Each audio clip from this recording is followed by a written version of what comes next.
Hey guys, before we start, I wanted to give you guys a little bit of a heads up. Welcome to episode 4 of Campaign 1. I did want to say that we start off the episode with some spoilers regarding the confirmation of the new Campaign 3 characters. Hooray. And B, we do talk a little bit about the new Campaign 3 intro and some of the colonialist imagery throughout. We just wanted to give you guys a heads up. We do talk about a little bit of colonial violence, and if you wanted to skip that, we obviously understand. So I just wanted to give you guys a little bit of a chew along, didn't read. In short, we don't really agree with the intro's existence. We think it's a little bit in poor taste. We do recognize that it's not intentional, but we also think that the response Critical Role has had to criticism is also a little bit misguided and could be better. So that's a start take, and we hope that you enjoy the episode regardless. Thank you. Bye.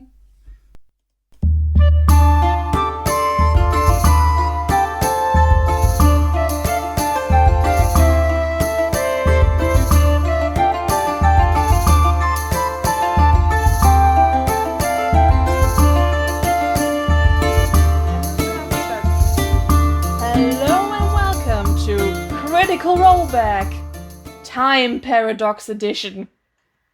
Yes, as they go into the mine, we go into the past. I think they're already past the mine, but it still works. So works, sure. Didn't think of a good tagline. Also, technically, we're going into the future. Yeah, we get Pike back. And also, hey, if you're listening to this episode, you're probably gonna notice some weird stuff. Like how this episode was recorded after episode 8. And it's before episode 9, but episode 9 is going to come out in the future and be up after this, but also, in the past. Yeah, okay, so if you recall, the last episode we published involved a tangent about our shared birthday. In August. Because we're Leos. Yes, that too. August was 4 months ago. Date of recording is December 13th, 2021. Sorry, it just hit me that we're recording this in almost 2022. Yeah, so what did we do? Were we just completely lazy and kept this podcast thing on the back burner for the last 4 months? No! What happened? No! What happened is that insert computer company name here that I will not be specifying fucked me. Well, yeah, there was a big file fucking. It was like equal parts a computer company not being transparent about what needs to be done to fix a mechanical error on a laptop, and equal parts us just not understanding how Audacity files work. So Sorry. We lost 3 episodes? I made 2 backups. I don't think I talked about this specifically, but I made 2 backups. I made another backup to OneDrive. And both of those backups are very wonderful text files. They're so unfortunately not very suited. They're beautiful, but unfortunately a text file doesn't make for a good podcast episode. Nope. I also mentioned that your end of the episodes is pristine and perfect. We have 4 podcast episodes just from your end. Yeah, but when I talk a lot, I don't talk quite enough to carry this on my own. No, it very much sounds like you talking to, like, a ghost. If the voices in my head actually answered me. It's like if you make, like, a supercut of all of Venom and you remove Venom, so it's just Tom Hardy talking to himself.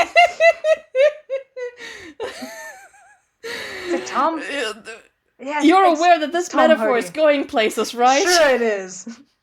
I'm suggesting that I am a parasite living in your brain, having a homoerotic relationship with you. Sure, yeah, let's focus on that aspect of the metaphor. Okay. Why not? Okay, so this is Critical Rollback Time Paradox, also Redux Edition. Because we're re-recording 3 episodes, then we're going to put the old episode 8 technically episode 8 was like 2 weeks ago for us. Also 4 episodes. So it's not... Yeah. 4, 5, 6, exactly. 7. So by the time you listen to episode 8, it will have been recorded far in the past, far away from all the other episodes. And we're not re-recording it. We're not doing that. No, because we have it, and it's in the flow of things.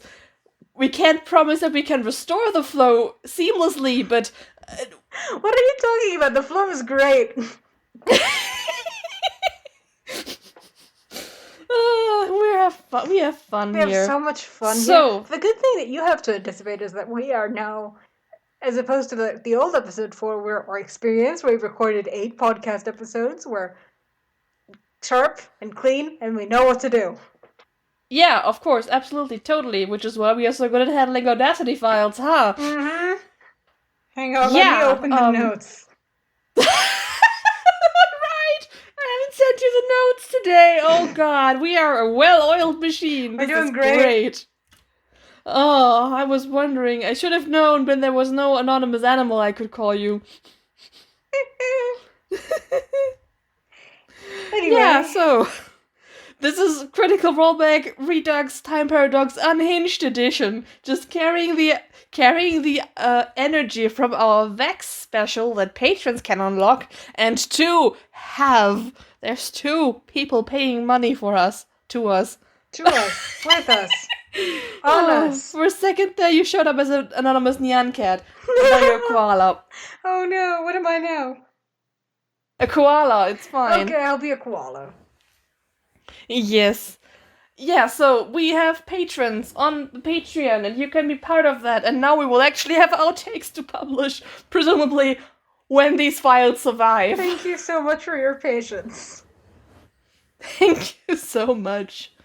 Anyway, what has been going on in the Critical Role scene since our... Well, I think the thing I'm most upset about people missing out on is that in episode 7 of this podcast, we made predictions about what characters the cast was going to play in the new campaign. Oh, and I won, by the way. I was really good at that. I realize now that we forgot. Oh, I'm so sad. That was so fun. I was going to edit that to have like little dings and meh sounds. Like it's a game show. As much as I would like to see Laura in a leadership role as a paladin, I think she would lean more into more magic stuff. This was my wish for her last campaign too. Like, first of all, I also think we can finally touch the sorcerer class again, maybe. However, I also think Liam is a very good candidate for a monk. It seems to be something he would be into doing. I mean, he's played the halfling already, but that was just a fighter. But in EXU he's been hinting at playing a little dude in a martial class, I think.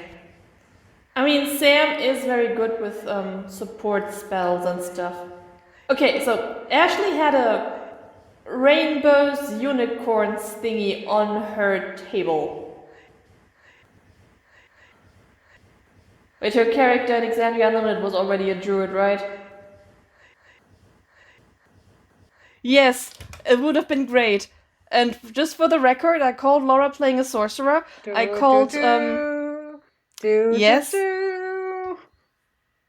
called Sam being the cleric. She did, I remember this. Mm-hmm. I did that. I called Liam just playing a tiny little dude. This is spoilers. I'm not going to tell you what I called about Travis' character, but I was, for the moment, correct? Yeah, don't worry about it. Don't worry about it. And I called Ashley playing a freaky druid. Yeah, so we were good. I was good at that. We did that. It's a bit that, like, I'm sad to be missing. What's also sad is that, like, the last few episodes we watched were hard to get through. Yeah. Like, there was, like, remember that episode we just completely loathed every second of recording? Yeah, that was, you know what, kids, like, you should be happy. We're probably gonna be more fun next time around, because that episode we were just fully in depression mode.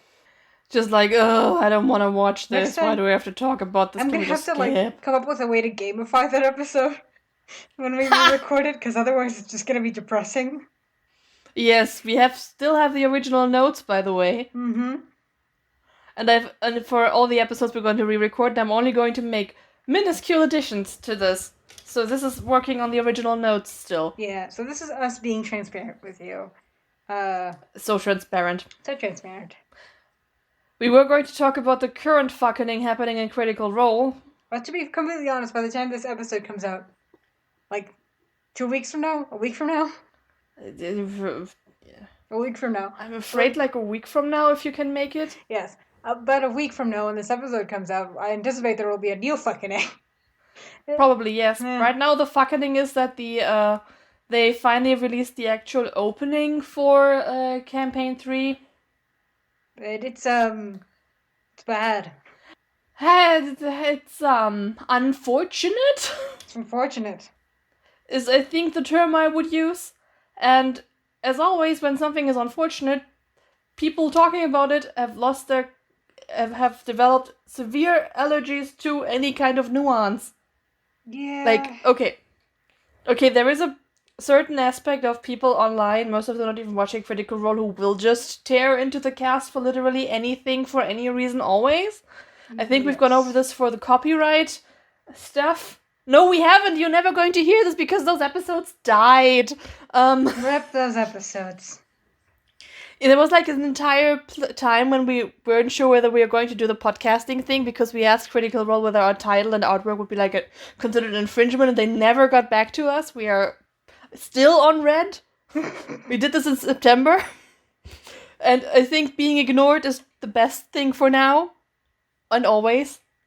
If any Critical Role cast or crew member found their way here, oh my god, you were not supposed to hear this. Oh my god, answer our emails. That too. Just give us in writing that you're politely ignoring us, okay? It's can fine. Listen, but you're on thin ice. We don't really apologize for anything we say about anyone here. But we try to be fair. We try to be fair. And yes, okay. Anyways, so there was this whole freak out over the copyright, not even new rules, just having rules, period, and those rules were basically common courtesy in the first place. Like, if you were taking official artwork and logos and selling them on merch on Redbubble that goes into for your own profit without even putting your own art on it, you shouldn't have been doing that even before those copyright guidelines came out. Seriously. And everything else was basically fine, but people freaked out about that. Yeah. Yeah, and then there was this freak out about, oh my god, a production company with studios in Burbank made $9 million over 22 months on Twitch. Clearly they are swimming in riches and have robbed us of our $11 million for the animated series. Certainly. Totally, these are big fish in the entertainment industry now. Total rich people, and we should get our guillotines. Industrial complex. Yes, that was the other freak out we had over the Twitch leaks, which if you're paying 31 employees in a recording space in Burbank with like crew and equipment, and just imagine the internet bills because they can still stream. They don't, but they could. Just imagine how much rent and internet bills are going to be. So, like, they're not actually starving, but there's also a reason most of these people still have another job. Yeah. Like, they're still voice actors. They can't just live off of this. Yeah. But they probably want their employees to be able to. Yes. So it's not actually that much. Also, I don't think it's going to, run forever. Yes. Probably not. And also, if this was actually a lot, if they were making big bank with this is still a worker-owned media corporation.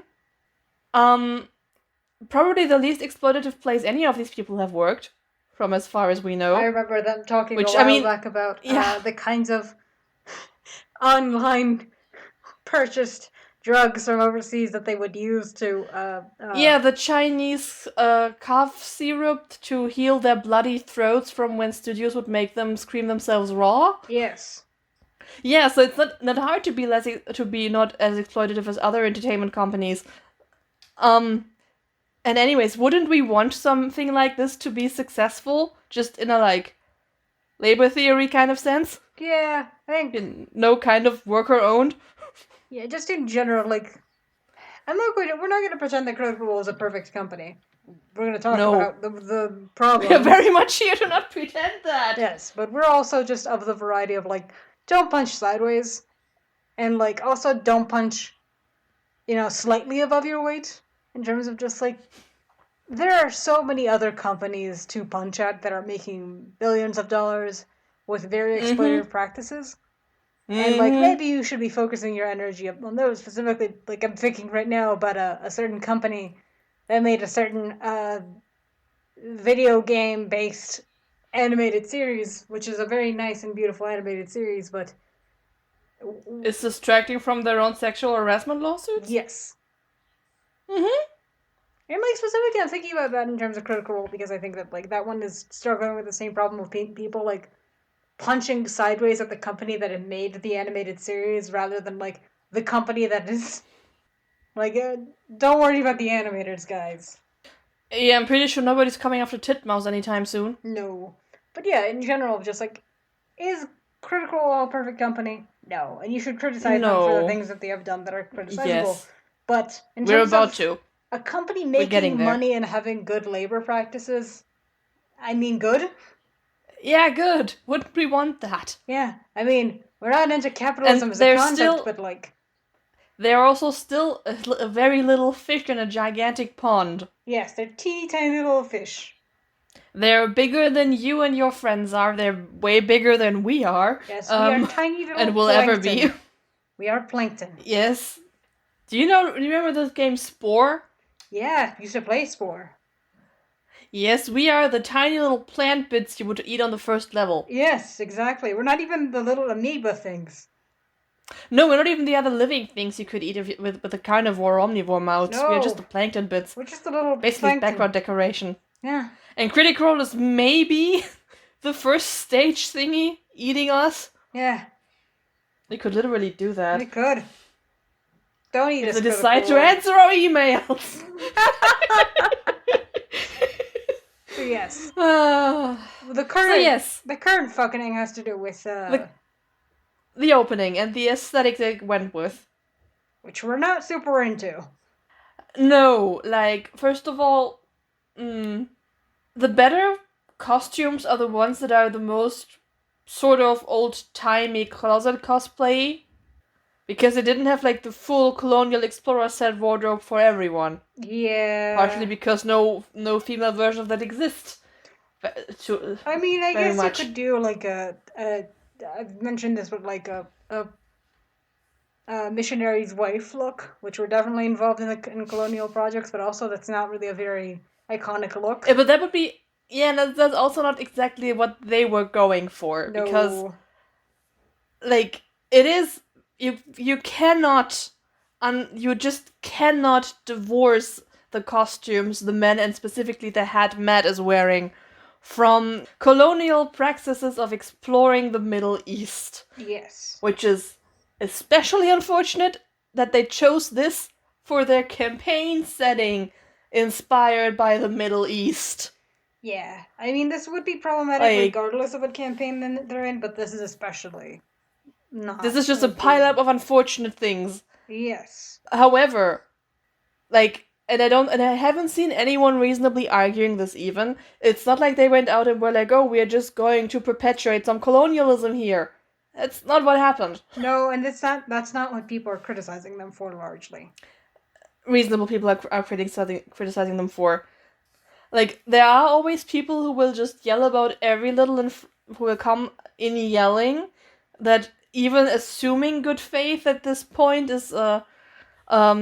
is inappropriate because of laundry list of fuck-ups that may or may not be relevant here. Yes. You know, Twitter cancellation mob stuff. Yeah. But... Yeah. At least in my experience, the people that I've seen reacting to that have mostly been... I mean, I'm sure that there are those reactionaries that are saying, like, this is perpetuating, this is that, but, like, most of them just been saying, like, hey, this is just uncomfortable and tacky, and it's bringing up a lot of... Yeah. And, like, just feels like maybe you shouldn't have done this. Yes. Yes, shouldn't have done this. And without actually, assuming intent. Yeah. This very much feels like it's born out of ignorance. Like, you can totally tell they were going for an explorer feel, because that's kind of what you do in D&D, isn't it? Yeah, and we can talk about how D&D is built on its own set and Yes. bad cultural stereotypes. Yeah, the entire D&D vibe is a little bit treating the world as a game for white people to explore, which is very much what the colonial looks, Yeah. conjure up in association. So this is more like ignorant of the unfortunate implications instead of willfully doing a racism. No, I don't think this is willfully doing a racism. I think it's just ostensibly you people have, sensitivity readers to tell you, hey, don't do this. Also, I would just say this, and I don't mean to be one of those people who's like, I can excuse racism, but cringe. It's just not a very good opening, in my opinion. I mean, Matt has gone and defended the cringe for being actually being camp, but I would argue that camp is more like the opening they initially did for campaign 2. Yeah, and I think generally, like, the camp or the fun sort of, silliness really registers better when it's something that they are personally passionate about or, like, are having fun doing, whereas, like, I don't think anyone within the campaign was, like, I don't think anyone at the table is especially demonstrate that they're super enthusiastic about this style of events. Even Taliesin, who's like the most interested in history, isn't. Taliesin also looks more like a Victorian gentleman walking down the street than somebody exploring the jungle. Yeah, which has its own problems and implications, but it's less associated with the campaign that's going on. It's just, if you're going to do something that's like, it comes across as like kind of a mealy mouth defense, because I don't think any of them are genuinely that enthusiastic about this particular aesthetic. Aesthetic, yes. Yeah. Like, they were extremely enthusiastic about the actual professional cosplay they did in campaign 1. Like, you could just... You feel that That stuff. was... Yes, you feel that. I mean, it was also just like an accomplishment because we were still on untrodden territory. And they had a personal connection to the 70s, 80s look of the opening of campaign 2. And we're just making fun of the aesthetic at the time, which you could tell they had like a blast doing, and I don't doubt they had fun filming this opening. Yeah, it's just that it's like, to me, I think if you're going to risk doing something that's this like, is this steeped in like, what is a way to like, it's a sore spot. Like, if you're going to poke at this bruise, you better at least have like a good reason for it, and like have ways to unpack the symbology that you're using. But it doesn't really seem like that's any of their particular wheelhouses. No. So just like, and why do this? They could have just done the bar scene from the promo photo shoots. God, imagine that. Oh no, more fun. I have said this, and I voted that they should have done like a 90s grunge look. Yes, they could have done a 90s grunge look. Just have Taliesin take you to Hot Topic or something. Yeah, and like they did for the one live show where they all had like goth outfits, and I don't remember the source, but I think I've heard Laura say that her character now has purple hair because she has a purple wig from the thing she wore for the live show. Yeah, and this conversation is stretching on long enough for it to be a bonus episode in its own right, but like. The main thing we're not going. We're not the kind of people to. This isn't our place to say whether this is good or bad, but we're trying our best to listen to people of color who have criticized this reasonably and with a voice of nuance that I think most people, especially Critical Role itself, are ignoring. Mm-hmm. And that this is a bad look. It is a bad look in every It's a bad look because of all the implications behind it that were not intentional, as we've discussed, but are there. You can't divorce Matt's hat from its history. You can't. You can't. You simply can't. No. I've seen someone trying to defend this with, don't you remember what colonial crimes actually looked like? And posted a picture, very gruesomely. I'm not going to describe it any further. featuring a man with Matt's hat. Yeah.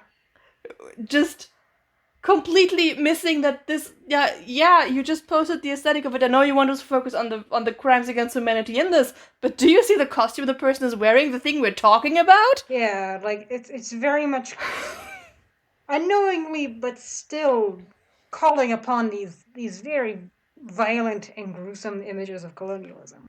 And yes, Indiana Jones, Lara Croft, Lawrence of Arabia, and The Mummy, the movies that inspired his aesthetic, and Dune are very much extrapolating upon the very same history. Why do you think all these British people were in those places exploring and robbing tombs in the first place? Yes. That doesn't mean you have to burn your copies or throw out your video games or whatever, but that's just what it is. Yeah, this isn't. It's not worth defending, and people who are much more, have much more room to talk about this have talked about this. We've tried to amplify them as much as we can, given our limited power in social media, but yeah. Just no, don't do this. Don't defend this, and also the second version of Bad Look, it also just doesn't look very good. Yeah, it also just doesn't look very good. It's not really worth the aesthetic is not even worth defending. Yeah, okay, so this has gone on for long enough, yes. But we are not going to put it behind a paywall because this isn't appropriate to put behind a paywall. This isn't bonus content. This is just content. This is like something we have to mention because it would feel wrong not to when we're discussing this property. Yeah, it's like an elephant in the room situation. If we don't talk about it, it's going to feel disingenuous. Yes. Anyway. But we are probably going to put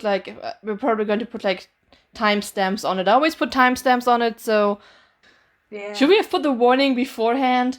Are we going to go back in time and say hey, Yana from the future here, there is a big discussion about colonialist imagery as related to Critical Role, skip here. Possibly. The timelines are now messing with my mind. This is getting complicated. I'll try to edit. Speaking of things that we need to add post-production-wise, shall we get into the warnings? Yeah, I think we've explained the situation and said everything we wanted to say. We do warnings.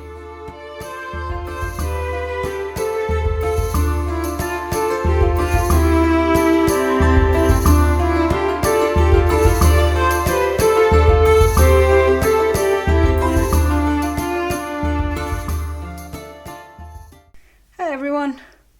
I'm recording this standing up, which is why it sounds weird. I forgot to swap out the squeaky chair for the non-squeaky chair, so you're gonna have to suffer this. I want to give you guys a little bit of content warnings both for the podcast and the episode itself, so let's begin.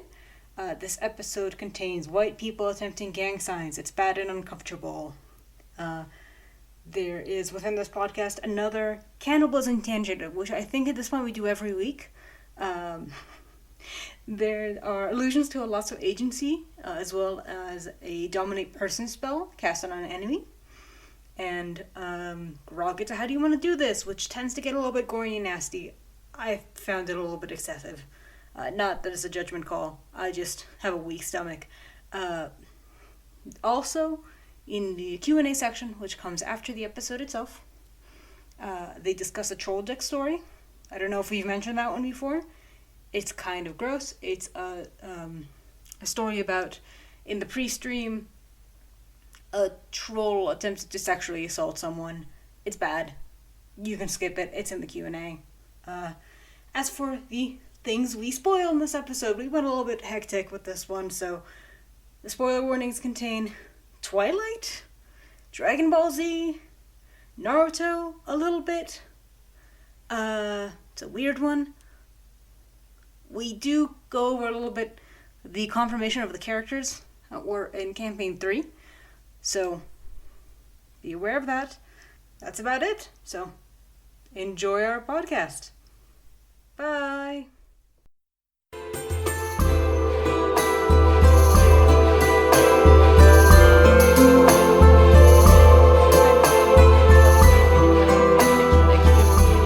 Right now, and the close-up is a little upsetting. I'm fine, don't worry about it. Yeah. where I live right now, there's crows and ravens, and it's very fun. Are they calling each other black? That's an expression in German, right? No. No, that's an expression in A Song of Ice and Fire. Oh, the crow calling the raven black? Mm-hmm. Nah, no. It's like the pot meat kettle thing. No, but it is very fun to see like a flock of crows kind of just hanging out in a Wendy's parking lot and then seeing one raven among them. And I'm like, okay, that's I see the difference. That's the queen, now. huh? They usually don't mix too much. They don't mingle as much. So generally, the raven will be like kind of off to the side. But it's very much like seeing like a much larger. It's like seeing Dwayne the Rock Johnson next to any other human being. Wow. Yeah. Wow. Yeah, it is. You're just like a whole scale bigger person. You know, this can just like transition now because this goes into out of game tidbits while we're talking about birds and animals. Back in the day when we did this episode the first time, I actually started sending you like pictures of a pelican trying to eat like a bear cub or a giraffe. Yeah. Do you remember that? Yeah. Yeah, because in the out of game tidbits, Taliesin mentions his brother, Taliesin Axelrod Jaffe. Is this his full name? I'm missing a name, right? Axelrod. No, because I think Axelrod is his because it's a middle name based on like his grandfather's last name. Something like that. Anyway, somebody named Taliesin Axelrod has a brother named Alex. Oh, it's Armstrong Jaffe, you're right. Armstrong, huh? Yeah, he has a brother named... Taliesin Axelrod Armstrong Jaffe has a brother named Alex. Sorry, many of his relatives are on Wikipedia because his family is very involved in the history of creating stuff. Yes. So, his uncle is named Stephen Charles Jaffe. His maternal grandfather is called George Axelrod. And his maternal grandfather is called Herb. Just Herb? Just Herb. Herb Jaffe. Oh, Herb Jaffe, okay. Yeah, and back when we first watched this in August. Yeah. Yes. I was like, how can you have a brother just named Alex? And decided to go on a deep dive on Taliesin and stuff we know about him. And there's the Wikipedia stuff. And then there's this, his brother, Alex, is on Twitter. And he had tweeted a thread about pelicans trying to eat things they can't. Have we gone... At the time? Did we last time we recorded this, we go on the whole tangent about the wrong information that there is about Taliesin Jaffe? Yes, that's where I'm going right now. I don't know if we went on the tangent. It's been 4 months, darling. Yeah, it's been a long time. I've written like an entire exam in the meantime. Okay. So I went on a deep dive to these fake celebrity info sites, which just were probably translated back and forth with a Google Translate app between several languages many, many times. Yes, because they're hilariously written and have fascinating information about Taliesin Jaffe. Such as that he is either like 5 feet or 6 feet tall. One of the two. Or something. That he is rumored to be dating, who was he rumored to be dating? Erika Ishii. And also that he has stated that he is bisexual, but it is not known if he is gay. If he is, bisexual, it's not known if he has a wife, and then another site had like marital status, single, in parentheses, gay rumor. Gay rumor. Oh, yes. I hope that, if anyone hears this, I hope Taliesin Jaffe hears this, because I feel like he would get a lot of kick out of gay rumor, parentheses. Gay rumor, yes. It is not known if he has a wife. Parentheses, gay rumor. Above a picture of him kissing Matt in a weird costume with a straw hat on the cheek. Yeah, I remember that one. And they both look completely shit-faced. Yes, that too. So, yeah. That was fun. Yeah. Anyway. Other game tidbits. Ashley is here. She is here. She's wearing cat ears. She is at the table. Laura is Wait. not here. Not yet, anyways. She is next door playing something with Will Wheaton. Travis is wearing a shirt that infringes on copyright. It is. It says enjoy grog. Looks like it was designed by the Coca-Cola company, but in the Q&A after the episode, he says it's just from Redbubble and he googled grog. He's having a fun time. Doesn't that just bring things full circle right now? I think Travis Willingham might be the least online person I'm aware of. True. He's Yes. just like a very basic human being, and I wish him nothing but love. Like I'm just happy that he seems to be completely internet illiterate and like has no interest in becoming more so, and I think that's fine. The internet exists. Sometimes it does things with his characters, and he will have none of this. Yes, he's not. Nope. Twitter Which is for occasionally explains his boosting character- his friends' projects, and that's Yes. about it. Which explains his character choices for this campaign, doesn't it? Yep. See what you try to do with Ford. I want nothing of this. I want nothing of this.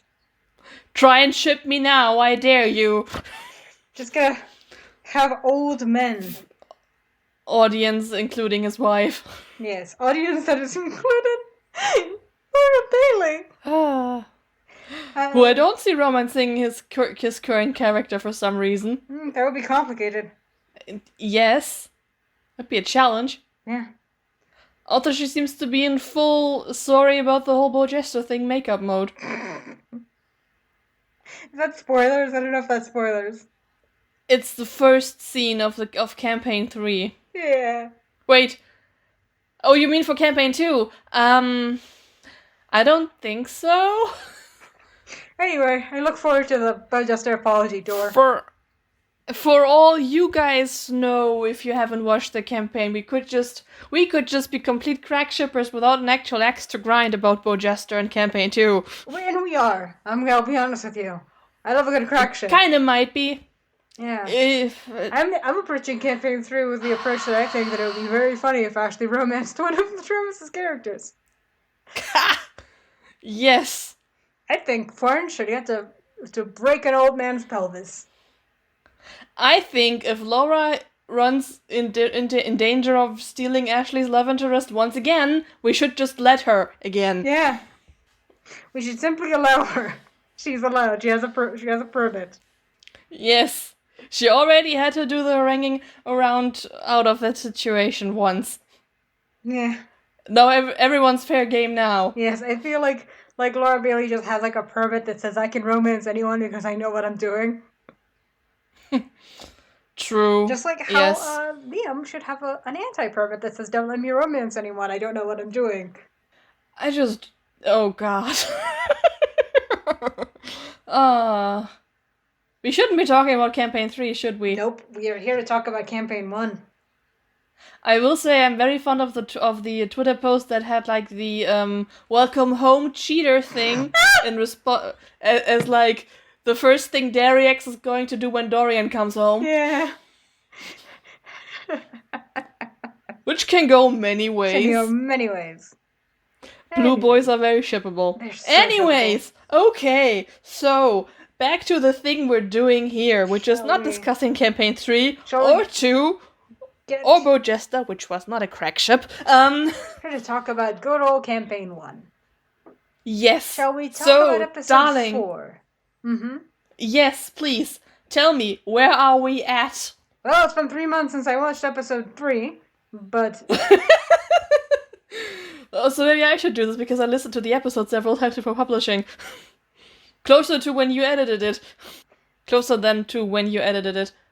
Okay. Then tell us where we're at. We're at a crevasse. We are at a crevasse. On the other side is the plot. It is waving. And we've just adopted an illithid. Yes, and there's a Duergar sort of camp situation. Okay. I was about to say the A Duergar was what started the last episode. We are past A Duergar. We have a war camp on the other side of the crevasse. War camp. We ended last episode by attempting to tempt that war camp to cross a bridge. That didn't work. It was more like a midpoint, but yeah. It didn't work. Then they started having a planning session that was not good again. Then They had a vote that may or not have been superfluous. Then, we got an elephant. Vex and Keyleth decided to ignore the vote and went and adopted an illithid who is now here with us, Clarota. Ignore all the villain signs. Ignore them. It's fine. It's fine. This is fine. Anyway, where do we start this episode? With Pike joining the party? Yes. Or, like, I think they just hear, like, about something in the back, and then Scanlan goes stealthing to investigate. Yeah, we talked about this in other episodes too, but we think that maybe there was something to do. Well, my theory is that bards and invisibility works differently in Pathfinder. Yes, or that just stealth was like a natural ability of a bard or something. Yeah. Or both you could of these cast things. stuff while being invisible. Mm-hmm. Anyway, so he and Vex, I think, stalk behind ahead to find out what's coming, because you can hear the armor clanking from a mile away. Yes, you can. It's like when you hear like a golden retriever and you can hear the collar going jingle, jingle, jingle, jingle. And their tail knocking into shit. That's Pike. She is here. She is here. She is here to remember that gods exist. Hey, remember that gods exist? They do. Yeah, remember there's like a polytheistic system here that some people should have like a working knowledge of? Yeah. I mean, admittedly, right now there's no campaign setting developed yet which lines out the most common gods, so it's just like a free-for-all, because D&D has a lot of gods and a lot of different continuities. Yes, they do. So many gods. Yes, they do. Ugh. And Tiberius wants to be included, of course. Yeah, he's like, oh, I heard what's going on and I followed them to say hello to Pike. I think that Roll gets ignored for it, this bitch. time. Yeah, no, you didn't. You said those two were going to check out the noise. You stayed behind. It's kind of like how last episode he said he went with Vex and Keyleth on the carpet after it appeared that there's a plot happening that may not commence without his inclusion, but yeah. This is kind of a Schrodinger's Dragonborn. Like, if something is interesting, he'll be there, but if it's not interesting to him, he won't. Or maybe he still will, just because he gets a little antsy when he hasn't had any narrative focus for a second. Good point. Look at the thing we don't want to talk about. Yes, look at the cat in the room. Look at us talking about it again and again. Anyway. Yeah, so... Mm-hmm. So, Pike's first role of the campaign, bursting on the scene, is a natural 20 to identify said god which exists. Bahamut Big Daddy Dragon. Big Daddy Dragon! It's supposed to Big Mommy Dragon. I am looking at you in apprehension. Not gonna talk about how I think that Bahamut and Tiamat export each other's bodies, but there we go. Just so you know, it's there. If these jokes sound tired to you because you just listened to them 2 weeks ago, yes, but also, it's been 4 months. I simply think that they should. Anyway. She identifies this god that may or may not be Bahamut. No, it definitely is Bahamut. It was definitely left by Kima, who was a paladin of Bahamut. Yay, signs of life at some point in the past. Yay! Woohoo! The reason Pike that they came here. Whoa! Still attainable. Yeah. Man, can you imagine Critical Role Campaign 1 if Kima was already dead? What a pain.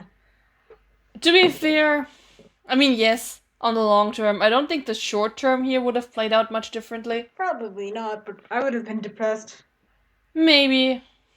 We'll get to it. Mm-hmm. Yeah. Also, Pike had a vision which now retcons herself out of the episode she was sort of in. Because technically she has been around this entire time, just piloted by Matt and very quiet, but no, she stayed behind and had visions of where to go. Yeah, I don't mind this retcon though. I feel like it makes more sense than It's just Pike fine. being very quiet. Very, very quiet. It's fine. Yeah. And if we sound very unspecific about her vision, that's because it's literally just describing the way to get to Kavarn. Yeah, it's just... Have we introduced Kavarn yet? I don't think so. I mean, think Kavarn is sort of an entity in the background at this point? I don't think... Yeah, the presence is, like, noticeable but not mentioned in that way yet, because Clarota hasn't had his monologue yet. Yes. Well, the only thing we know But about first- Kavarn so far is that we occasionally see these creations, though they were in the first episode. Yes. These sort of chimeras that are being mutated and cut apart and put back together in kind of a body horror way by someone. Someone. Yes, and we don't know. And also someone is organizing this Duergar to work together with the Illithid to probably attack the surface soon. Yes, we know that someone is behind the scenes, but we don't know fully. Something's happening. Something is happening. There is right now we're focusing on sort of like the day-to-day of getting through these Illithid and these... And getting Kima. Getting Kima, which is number one priority at all times. Yes. So they kind of have to introduce Pike to the concept that there is a Clarota and Illithid sort of on their side. Which he takes very gracefully, considering. Yeah, I think my favorite exchange was Pike asking, do we know for sure he's helping us? And then Tiberius just saying, with complete conviction, chest puffed out, yes. Which is not true. Yeah. I mean... Yeah, seriously, like, last episode, there was, like, the alliance was kind of tentative, Yeah, if I recall correctly. Colorado's very noticeably not promising anything ever. He sort of is like, yeah, safe passage could be arranged for this great boon of ridding us of Kavarn. Yeah. When Percy tries to negotiate for it.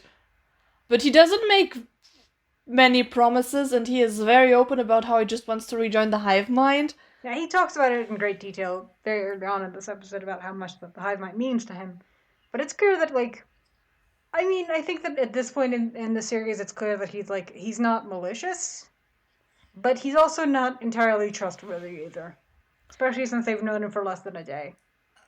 Like, he's not in a position to be malicious. He is an intelligent enough creature to understand that he's not in a position to take on these people, and if they offer to help him accomplishing something, sure. Yes. He's opportunistic, if anything. Yeah. I feel kind of this way about, like, the stray cat that I've been feeding. Oh, yeah, uh-huh. Like, am I malicious towards that cat? Obviously no.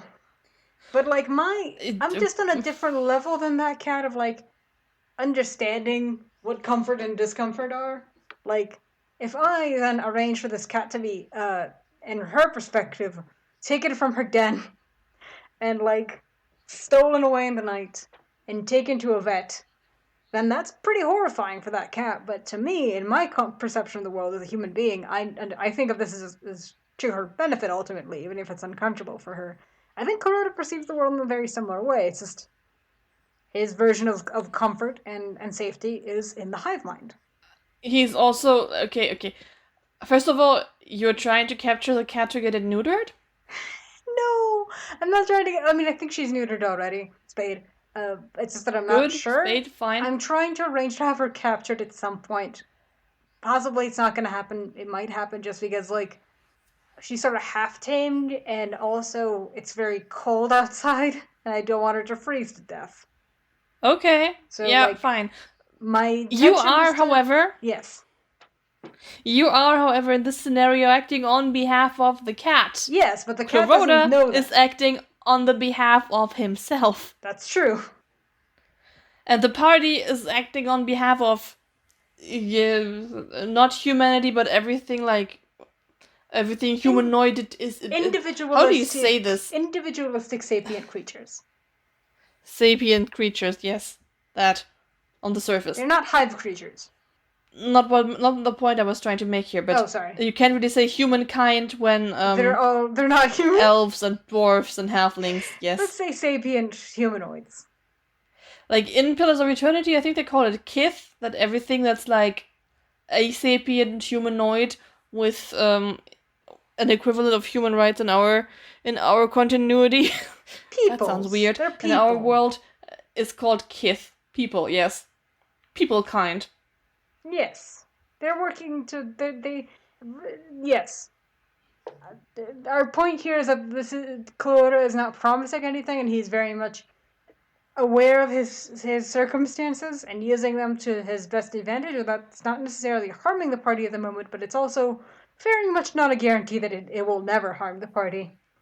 He's very not acting in their interest. Just their goals are aligned for the moment, and he is smart enough not to stir the pot in the future as long as he is in the vulnerable position of being severely outnumbered and trying to accomplish something that these humans might be helpful in. And half elves I'm thinking about gnomes, Goliath, stirring Dragonborn. the pot and calamari and delicious squid.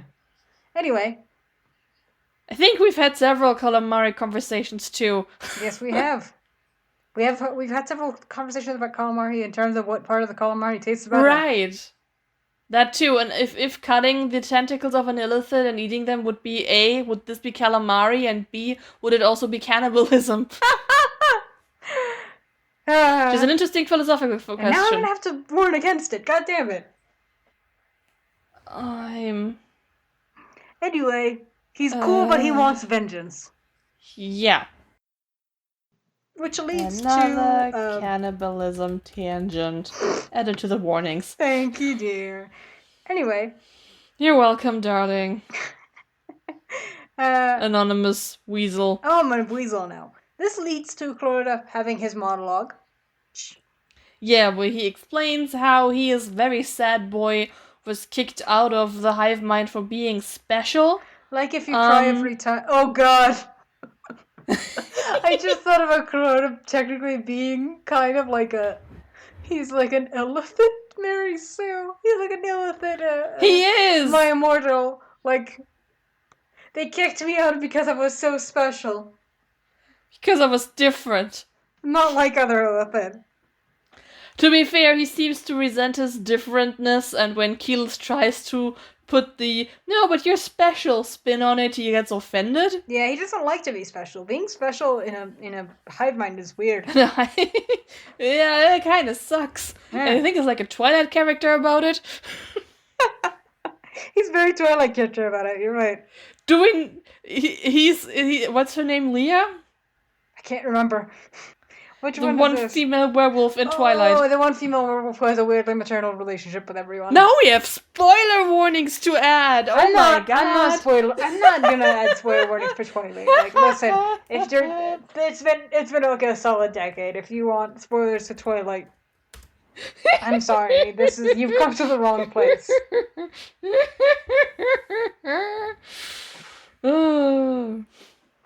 Effervescent. Oh, this is That's not a Twilight spoiler. That's just Tumblr fandom in the year 2017. What's the difference anymore? Renaissance. Or something. And there is. We're terminally online. Yes, we are. Mostly unapologetic about that. Mm-hmm.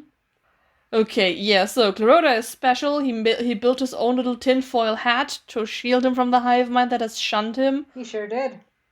They keep wanting to check that hat out. Yeah, they try to want to take it because it's better served, because they feel like they need it, or they also want to make copies of it. And like, I understand the impulse of not wanting to be mind controlled, but first of all, just get good at your wisdom saves. Second of all, yeah, but if you take the thing from Clarota, he's going to be hive-minded. Yeah, that's what he just told you. And that's not going to be great for you. It is not. It is not. It's not great. This won't be a good time for anyone, except for Kima in the future, retroactively, for getting to gloat about it, and she's going to get to gloat about these things anyways. Yeah, she has so much. I'll be honest with you, this is spoilers for future episodes, but like, we've never guaranteed that. And also, Kima gloats. She doesn't gloat nearly as much as she could. She could gloat so much more. Just the entire Raishan situation that Kima didn't go okay, I'm going to get a council together to just completely shut this down because you guys are idiots who never learn. I'm shocked that they didn't come into a room to find Kima with a blackboard just being like, let's go over this from the top. So you know the smart entity with ulterior motives working for your opponent now wants to make a deal with you. And in your experience, this leads to... Huh? Square Anyone? peg? Square peg goes in square hole? Admittedly, given how the discourse around Raishan went, you probably should have set down most of the fandom for this conversation too. Yeah. Although I will say that in terms of that, I still don't support Vax charging Raishan immediately after killing Thordak, but that's spoilers. No. Again, There's a comment I made on YouTube that actually got numbers on Tumblr when it was posted by someone else, which I'm very salty about, where I just explained that Raishan was not going to be your Vegeta. She's not. I know she's green. She's not. But she's not your Vegeta. Vegeta isn't green. No, he's not. Sorry. I don't know who I was thinking. Am I thinking of Piccolo? Piccolo's green, and technically similar story. Do not let Raishan raise your children. So it's not. We can add Dragon Ball Z spoilers! Oh no! I am so happy! This is what you've been working for this whole time. I didn't even mention Naruto yet because Sasuke doesn't fit the Vegeta stereotype. And he won't even raise his own child. Naruto spoilers! Yeah, we need to stop. She's too powerful. Quick, we should get some to Dragon Age spoilers. Let's go.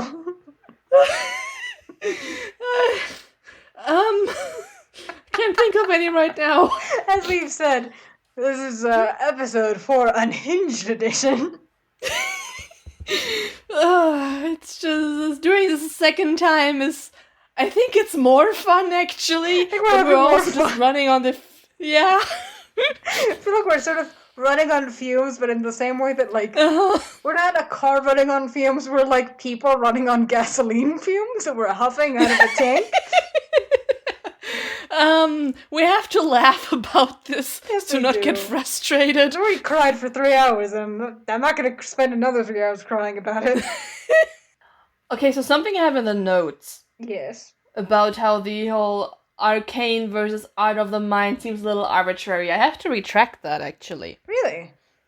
I don't know why I wrote that, but actually, the arcane and the psionic are very distinct things.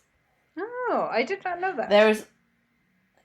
I thought that psionic was sort of like semi-canon.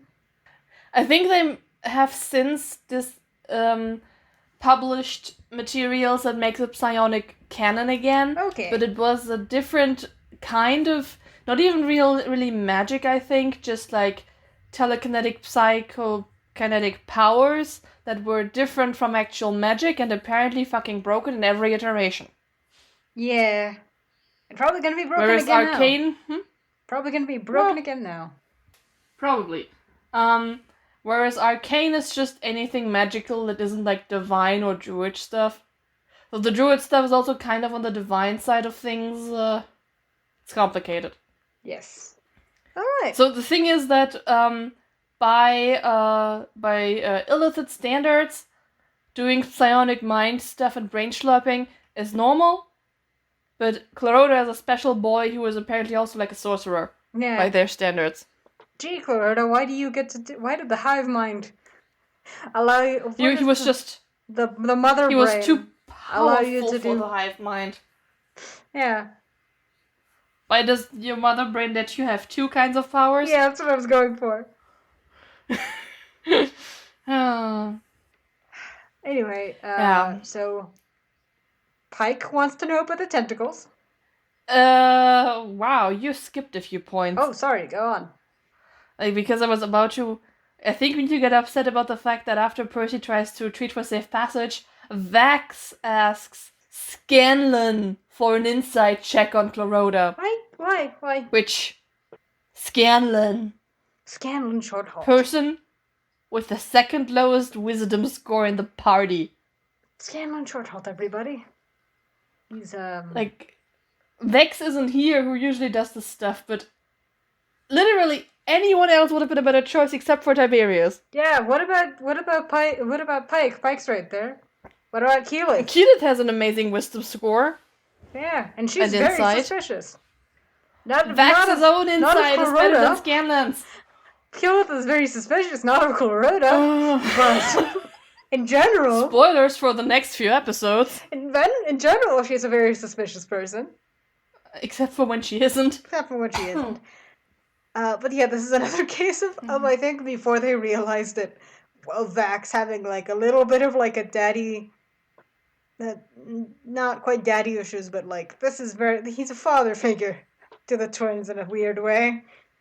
I don't think Vax thought of Scanlan as a father figure. That was a Vex thing, and Vex isn't even around, and it's a Vex thing I am angry about. Yeah. Don't get me ranting. Yeah, me too. But I just feel like the twins very much go to Scanlan for things that Scanlan is not equipped to solve. Like, Scanlan stealth, and it's like, why would he stealth? Scanlan, do an insight check. Why would Scanlan do an insight check? Scanlan, come with me, I'm sneaking in. Why, though? I think Laura/Vex is, like, reflected enough upon this to realize that this might be a daddy issues thing. Whereas I think Liam/Vax was not, and everyone was kind of offended when Laura said that she always thought of Scanlan as, like, a dad of the group, and everyone was like, no! Ew! No! Ew. I mean, it is kind of ew because he hit on everybody in the group, and that is probably reflective of Vex's daddy issues on a big scale. But, but I also think that on some level, Liam just likes having Sam react to stuff. He also just likes dragging Sam's characters with him. Yeah. It's a bit of a problem. It's not even that it's the most problematic iteration yet. Nope. Not by far. Anyways, now we can talk about how Pike wants to know about tentacles. Yay! Pike's a bit of a... She's a bit spicier than most people think. She's got some perverts, some perversions. She's got some kinks. We call them kinks. She's got some interests. She's got some intrigues. Which puts an entirely different spin on the whole torture weapons thing, doesn't it? Oh, I'm just saying that Pike was on a warship for a little bit. Not a warship. She was on like a fishing boat. She was on a fishing boat for a while, probably learning knots. And dirty songs. And yes. And peg legs. Yes. All of those lovely things. Well, okay, what is actually going on in the episode we're supposed to be talking about is that they try to figure out whether they should go for the lake, which has an aboleth in it, and Clarota is like, maybe don't. So we go back to planning on how to assault the war camp. Whoa! War camp assault 2. Yeah. So the notes go into a tangent about the statues of the twins they released as like a promo tie-in with a book. In which, for some inexplicable reason, Vax has a darker skin tone than Vex. As in, the dude who skulks in the shadows in cities and underground is somehow more tan than the woman who spends her time with her bear in the woods. Yeah, like, and the sun all day. Like, we're perfectly in favor of the twins having a darker skin tone. We do. Than they canonically do. Mm-hmm. Makes all the sense and looks pretty rad. Rad with an A. But if you have to have differences between their skin tones, maybe make them make sense. Yeah. But this was like a fresh new thing back in August when we wrote this. Yeah. So hey. I also feel like there's always a bit of like a misogynoir about it, in terms of like only light-skinned women get like a feature. Yeah, I feel like you mean how there was a lot subtle and not so subtle whitewashing of Bo too? Oh yeah, for sure. And kind of Pike even, though, like, to be fair, Pike's actual design was changed so much. Like, if you see early depictions of pre-stream campaign events, her hair was already white before she died, and not black like it was allegedly supposed to be. She had a purple streak. She was a scene kid. Right. Yeah, so that's a little up in the air. Yes. But technically, if she's like deep gnome descendant, her skin tone should also be darker? Should be. But we shouldn't get into like the deep gnome discourse, because there's so much I don't like about deep gnomes. In terms of, we're also at the Duergar. Oh yeah, like everything about that is just like quite problematic. Deep gnomes, Duergar, and Drow. Like, What's with the D races? Huh. I wonder why all these like eviler or like more remote versions of races are darker skinned, and also some of them live less But they're time. like purple and not actually real life people dark skinned. Sure. Because that matters. Yeah. Yeah. So anyway, it's just... Anyway, colorism. they are planning. They're planning. They are planning, and they are planning. They're making a cohesive plan, I'm sure. I don't know what it is. They're not. Vex isn't there. Yes. I know that there's the idea with the is this where they talk about the bucket of shit? Yes, that's okay. So Clarota in a roundabout way explains that to get mind controlled, the other illicit have to see them, and they don't like the daylight and stuff. So they're like, okay, we're going to blind them. We can cast daylight on things and throw shit in their face to blind them. Yeah, not considering the fact that they can only do a shit throw a certain amount of times before people get wise to it, huh? But at least buckets full of shit are a less finite resource than spell slots. That's true. Yeah, so this is like a very rambly... Okay, we already covered this, but whenever Vox Machina starts planning, especially early on, it's just people reading their spell lists and being like, is that something? No, yes, maybe, huh? And then How many spell slots do we need to carry out this plan? Many. How does concentration work? It doesn't. No. It doesn't Badly. work. Do not put concentration spells into your plans. Never do. It always goes badly. Not that they know which spells are concentration and which aren't. Yes. God, I remember distinctly that, I think this is where it gets into Orion's head that he needs to find ways to work around concentration spells and then just puts everything he has into finding ways around it, and it never works. It never works. We will get to that eventually, probably. Sure. Sure. Vex is still not around. Matt is playing her very passively, which is extremely not in character. He also can't do her accent, which is just, I think, a thing with Matt and Laura's characters. Just can't do their accents ever. Laura does a very subtle accent usually. Like Laura is actually like very interesting in the way she does accents because they're like, you don't think of them as subtle. You think of them as very, very in your face. Jester's accent was very in your face, and Imogen's accent is very in your face. Vex is not. But like she has a very subtle way of doing it in the same way that like Vex code switches a lot. I mean, they both do, I think. Yeah, like Vex and Vex kind of switch a lot from like, I think it's what is the RP or the received? From Queens to Estuary English? Yes, they switch around from like kind of a more received pronunciation. I think is the thing of like very uppity and like perfect and also like very kind of rural, more relaxed accents. They kind of switch between those a lot. Also, she's got a lot of nuance in the way she talks. She's not like a full, like, she's not drawling ever. Like, you kind of want to draw when you're Vex because she says darling and is very flirty and sultry, but she never actually, like, does it in her speaking tone. No, and I understand what you mean. Especially when you now have the comparison to Imogen. Yes. She's also... I think Matt would have an easier time getting Imogen's accent right because it's just a southern drawl. It's a southern drawl. Folk banjo playing in the background. Yeah, kinda. But yes, it's the same way that like you think of Jester's accent, you're like, yeah, it's Eastern European, and then you try to do it, and it's like that's not right. That is not right. I mean, you can also tell Matt practices during campaign 2 to do the accent right. He tries very hard. He gets better. Mm-hmm. It's also very funny whenever Jester goes home and like very few people have her accent.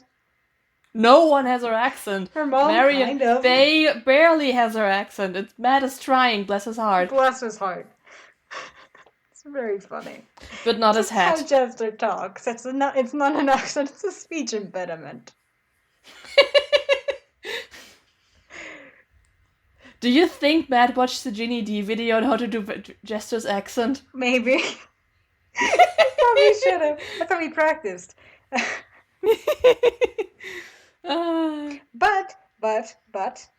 But Yes. because of this, we get the first arrow. Oh, yes, like, eventually they figure out they should maybe rest before doing the attack because they need 20 spell slot that none of them have. Yeah, and during this Caleb and Pike downtime... need to prepare daylight. Yes, exactly. And during this downtime, Percy makes the first arrow, the entrapment arrow. Yeah, and Laura's not there, which makes me sad. But he talks about how he's gonna... Not yet. Yeah, he's gonna Hawkeye Vex up. It's cute. Well, he talks So about, cute. I'm gonna Hawkeye Laura up, but like, it's a flirt. Listen, shut up. I'm gonna take what I can get. We barely have Vex in this episode anyways. We're gonna fight over the scraps we do get. Yes. So it's just like in campaign 2 whenever we caught Laura and Taliesin making faces that are ostensibly meant to be Jester and Caduceus, but we decided that they look very much like Percy and Vex. And we're still doing this in this campaign because they're sitting next to each other, right? I have no idea. Aren't they? Isn't Laura sitting... No, she's also sitting next to Ashley, isn't she? I am confused. They're not sitting... Sam is between them. Sure. No, Sam can't be between them. I am... How does this work? My visual memory is like... I should know this. No, I think someone is between them, right? I don't... Are you looking it up right now? I'm trying. How is this what gets us? No, it's Ashley and Laura and someone and Taliesin. Is this Liam? Liam between them? What are you looking at? I'm not looking at anything. I'm looking at my mind palace. You're looking at your mind And palace? then it's Robbie. Robbie is sitting next to Marisha and being hazed. And Marisha is sitting next... Is Marisha sitting next to Liam? Again? Why is Liam in my head twice? No, Sam! Sam is on an opposite end of the table from Taliesin, and he's on the corner next to Ashley. Are you okay? So Liam has to sit on the bottom table between Laura and Taliesin. Right? Are you okay? I'm scared. I will be. Hang Will on. be I'm checking. in 2 minutes. I will be so okay in 2 minutes. Why will you be God okay in damn 2 it. minutes? Because the episode is out, behind the curtain. Hang on. Oh, there's the opening. Oh, hello, you are not worth it. It goes from top table.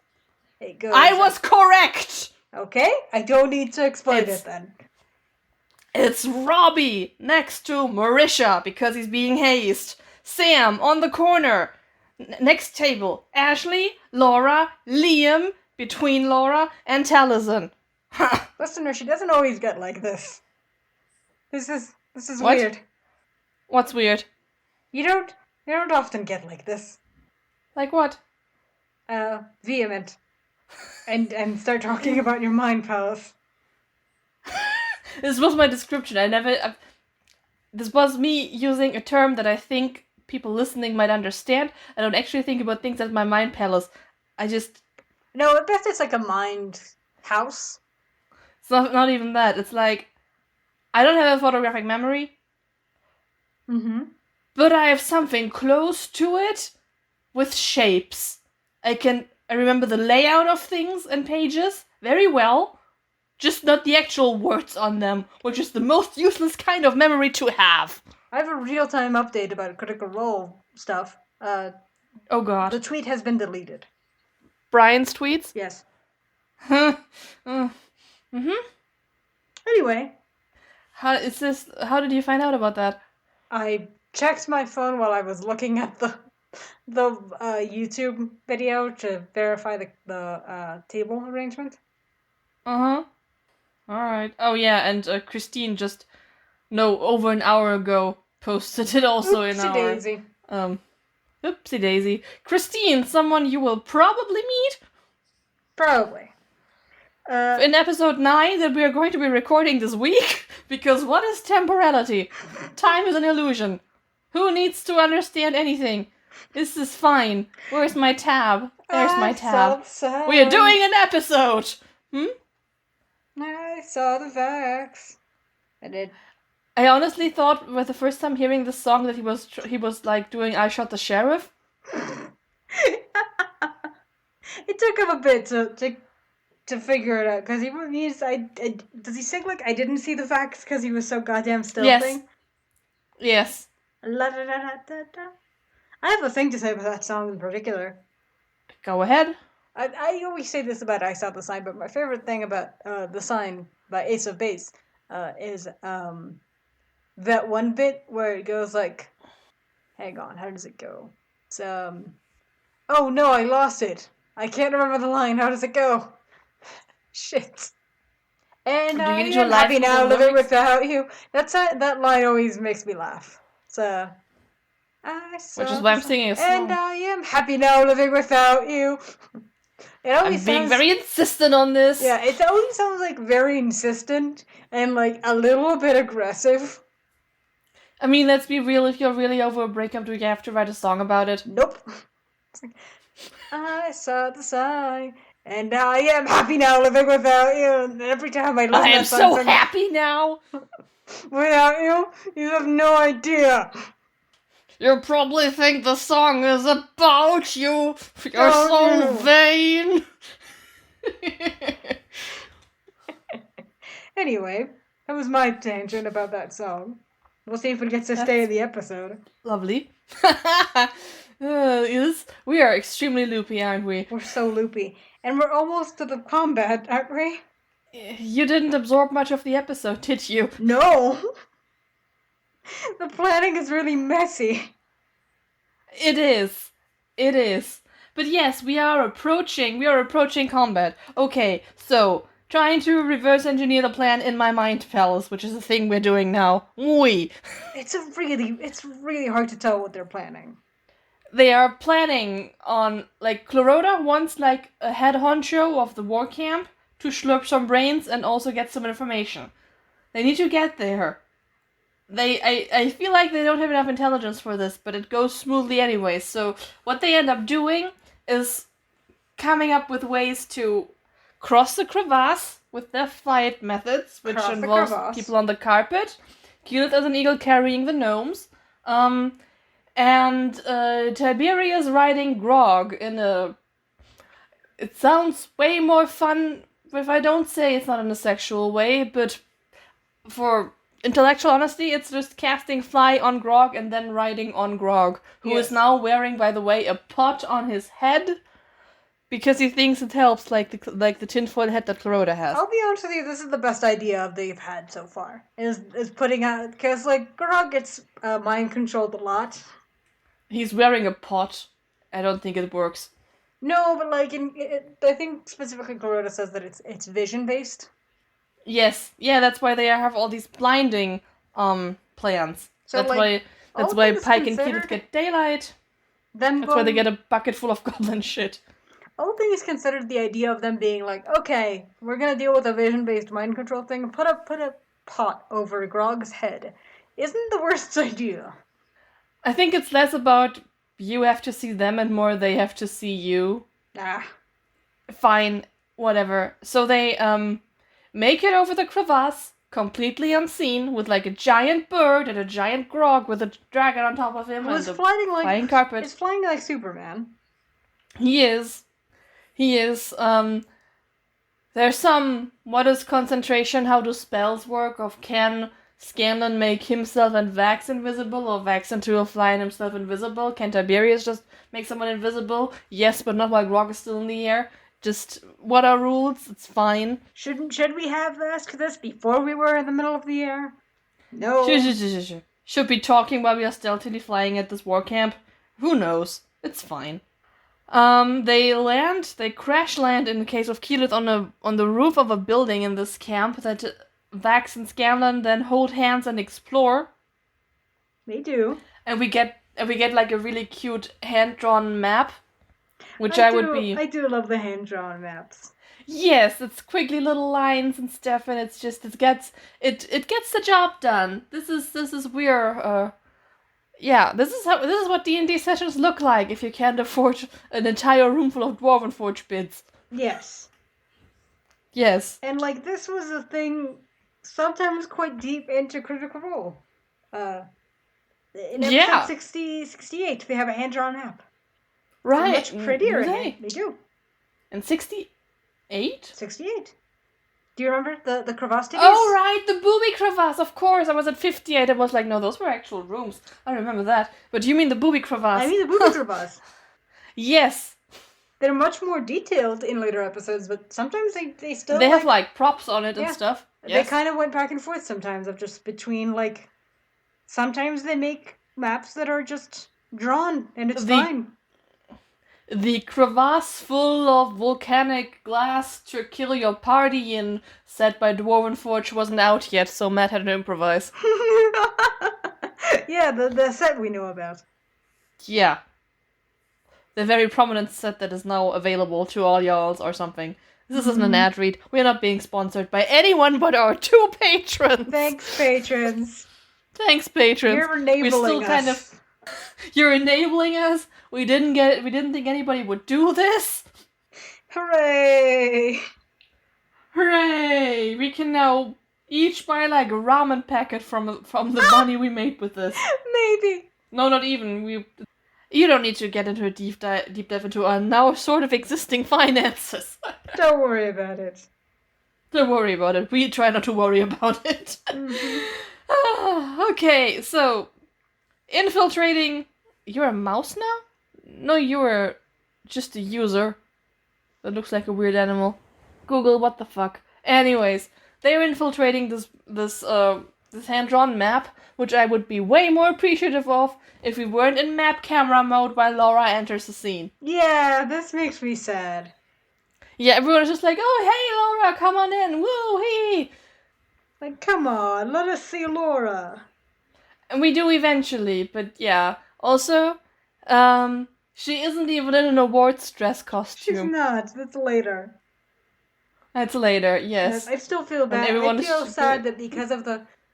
I mean, presumably they recorded an episode this Thursday? Maybe.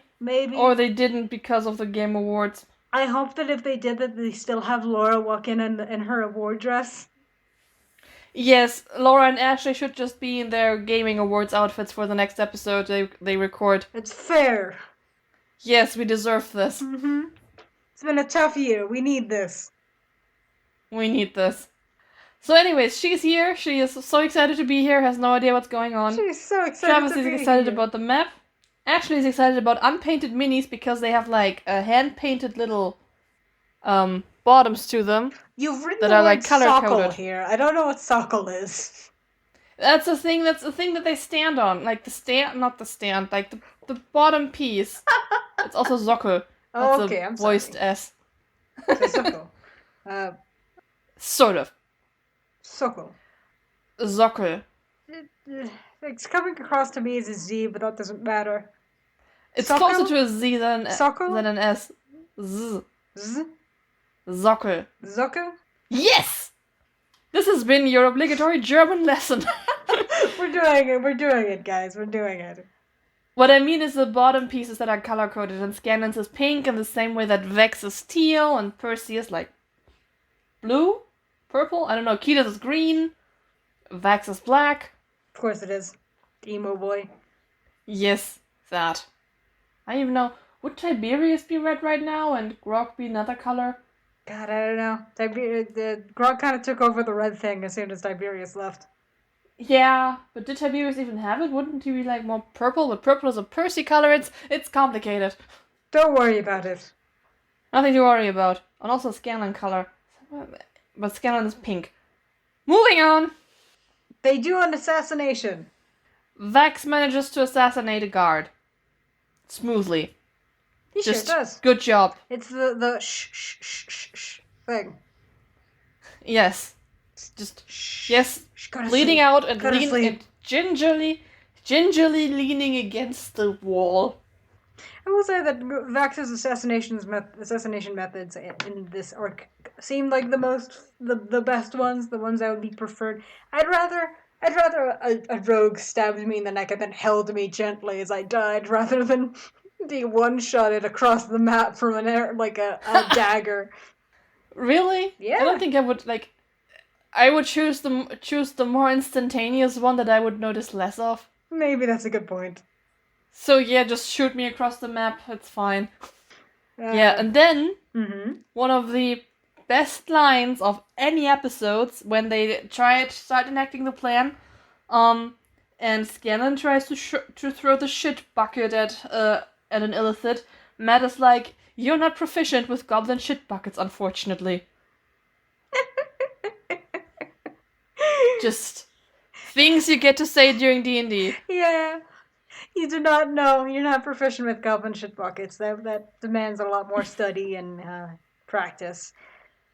And now the real question that I demand answers to. If anyone in the production is actually listening to this, first of all, answer our emails. Second of all, would not have been proficient with goblin shit buckets. Good question. I say no. Think about it. I think in order to be proficient with goblin shit buckets specifically, and this is my theory, you would have to be proficient with goblins in general and be aware of the consistency of goblin shit, the nature of it, the use of it. But didn't she live with a goblin tribe that turned her for a while? Yes, but I think she tried very hard not to study goblins. And what do you think? What kind of work would you think they would have her do there? I don't know. I assumed she was just like crying the whole time. I mean, very possible. Is this spoilers now? No, it's fine. Just And campaign 2 spoilers, nothing dramatic. Combat time. Yes, we are now in fight scene mode. Everyone casts their shit. Pike casts daylight on her shield. Keyleth casts daylight on the pot that Grog is wearing. My Groglith fields are engaged and ready. And the dwarf is on fire. Are they ever not engaged and ready? Shush. Laura is happy to be there, has no idea what's going on. She's just here and she's happy to be here. And Grog is now the brightest tool in the shed. For the first time. And...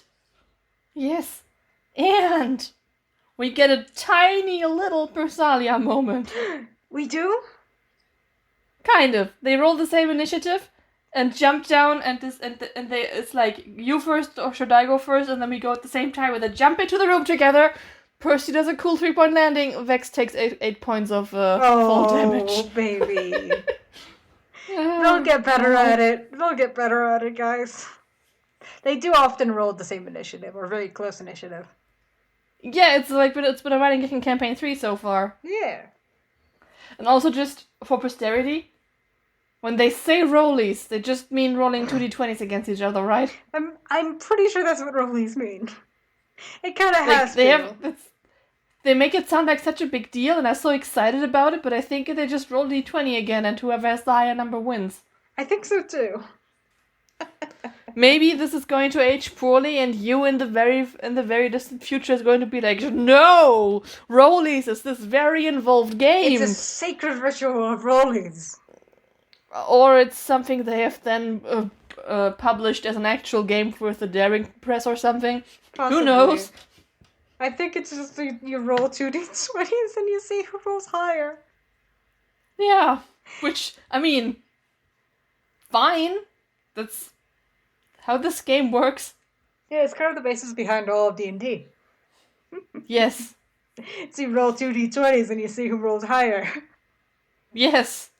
Or you just act at the same time. In my Roll20 group, we just have, like, decimals behind our initiative, so we always have, like, different order, even if we roll the same. Oh, it's nice. Yeah, my decimal is, like, my initiative is, like, 1.01. Oh. It's fine. I'm a paladin. You're a paladin. You don't have to act first. Nope. I'm here to protect. And attack. And attack. With two C's. I don't even know what deity I'm serving anymore, but hey, that's my D&D story, not the one we heard, which is not the one we're here to talk about.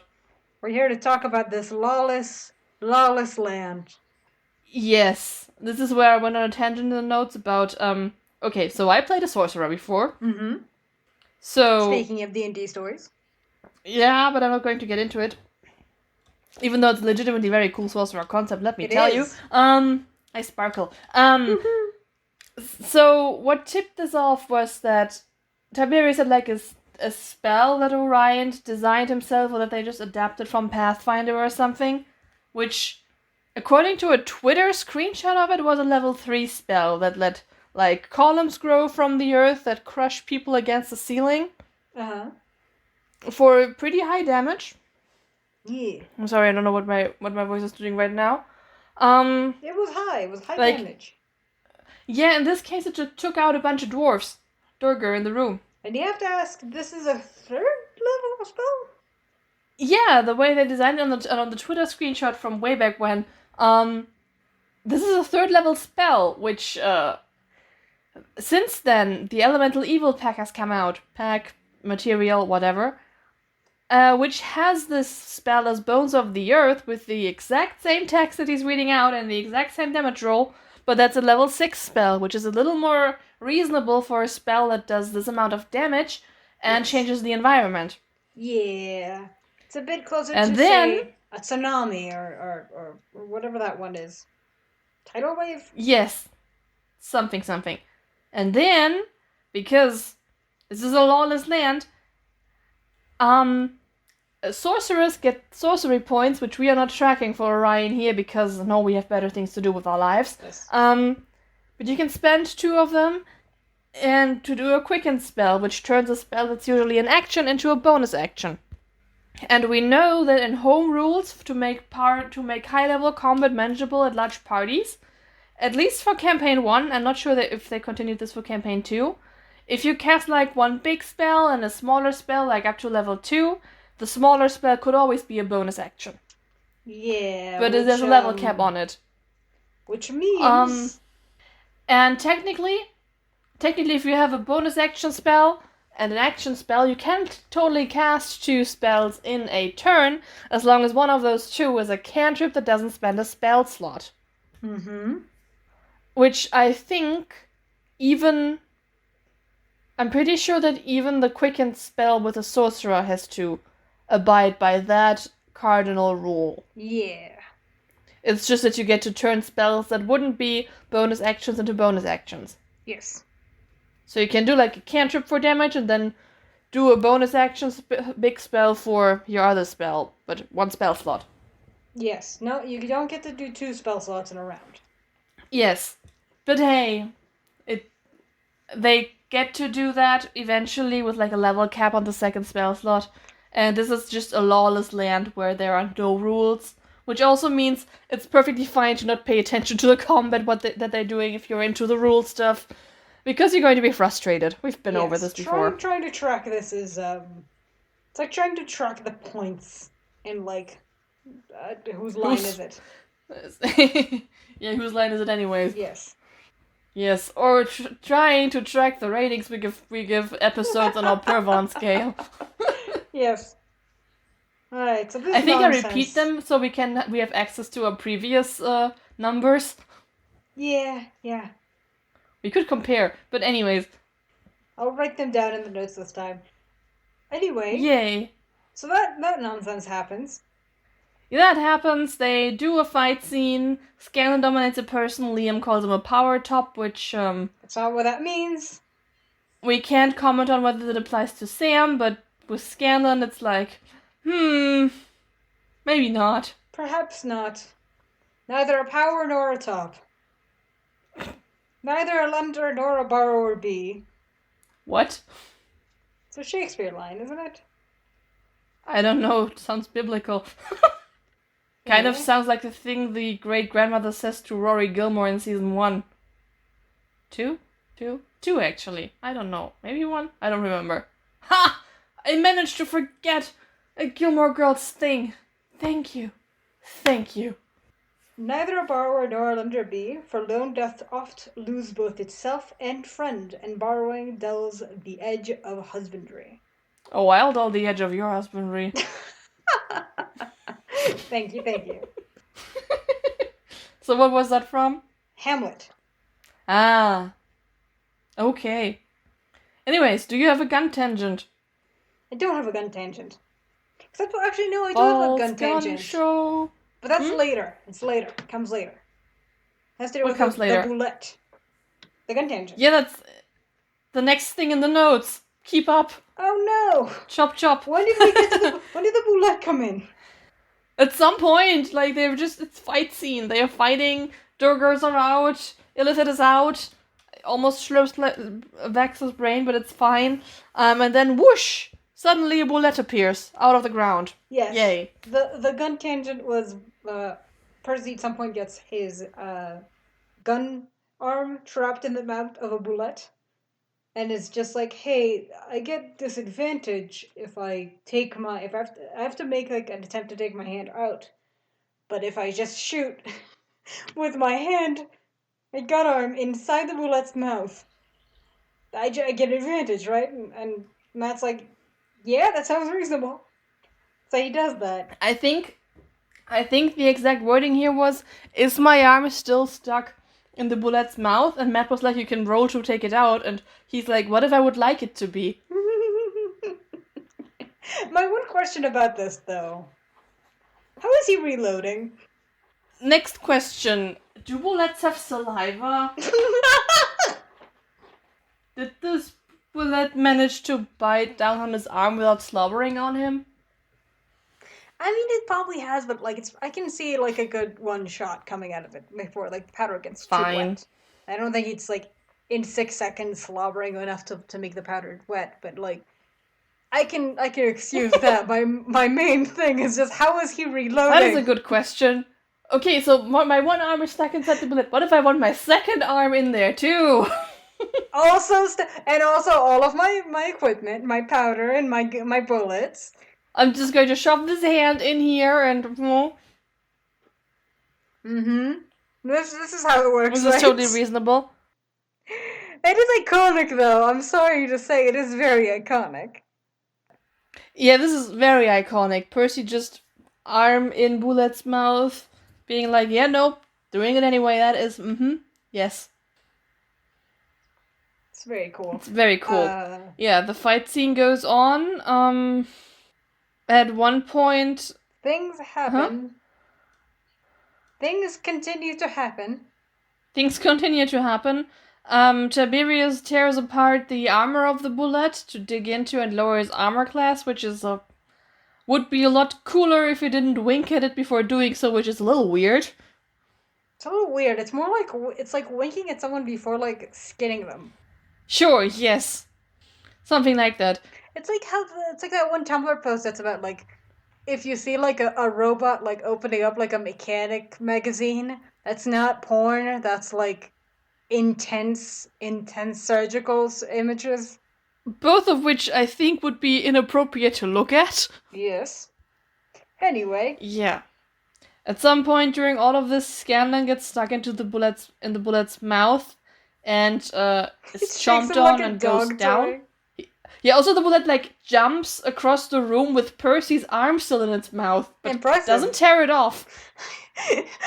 Not yet, it doesn't. You know, he gets to keep this arm for 100 more episodes. 110 more episodes. You get to keep this arm. Everything just happens to Percy's arm in like a foreboding, foreshadowing way, except he never loses it permanently. I could add some more Naruto spoilers here. Sure. But I won't. If you know, you know. Anyways, yeah. So and there's like this part where he's like, I'm at negative 36, which is a Pathfinder thing. Is that a thing, baby? We don't know about rules yet. Mm-hmm. And I have no idea how Pathfinder works, but the idea of going down, going negative, and needing to heal 36 points to get you back up horrifying. Is like... Absolutely, yeah, no, what, no. Especially as like someone, because you've played a lot of clerics and healers. Yeah, and healing sucks. Yeah, and imagine all the things that are problematic with healing, and also you have to spend all of those spell slots just to get someone back up to 0. Like, the regular healing, even at higher levels, does very little. There's this one heal spell that does like 60 points or something, which is something you can work with at least, but you get it as like a level 6 spell, I think. never played a healer on that high of a level. And then there's the Big Daddy healing that Pike does in the last battle, which I think heals to full, but that's a level 9 spell. Yeah, no.